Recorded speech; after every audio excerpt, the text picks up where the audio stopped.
ખંભાળિયા તાલુકાના માંજાવાડી વિસ્તારમાં ખેડૂતના 70 ફૂટ ઊંડા કૂવામાં છેલ્લા 2 દિવસથી શિયાળ પડી જતા ખેડૂતોને એનિમલ કેરને જાણ કરી હતી.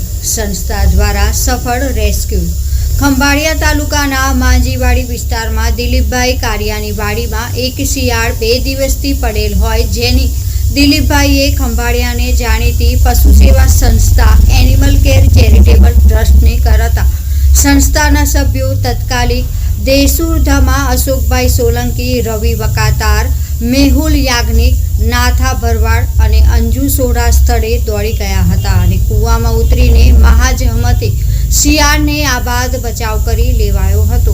Bureau report Sahil Raichura.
એ તો અમે પગથી કાપીને નાળો હોય તો પગથી કાપી નાખ્યું.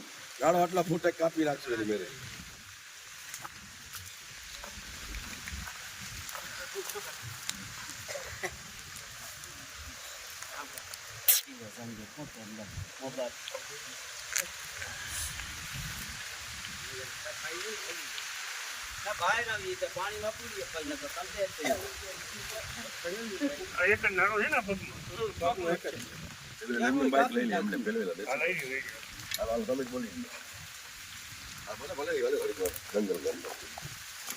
તોડી નાખશે ભાઈ, કાંઈ નહીં કરે. હાલો બોલી દે દસુભાઈ. તમે બોલી દે હું આ છોડી લઉં. જય સિયારામ, જય ગૌ માતા. Animal care charitable trust Ashok Solanki. અહીં એક શિયાળ આ કૂવામાં અંદર પડી જતા દિલીપભાઈએ જાણ કરતા એનિમલ કેર ચેરિટેબલ ટ્રસ્ટની ટીમ આવી અને સફળતાપૂર્વક એનું રેસ્ક્યુ કરી. આ સેવાની અંદર નાથાભાઈ તેમજ અમારા ઉદેશે એવા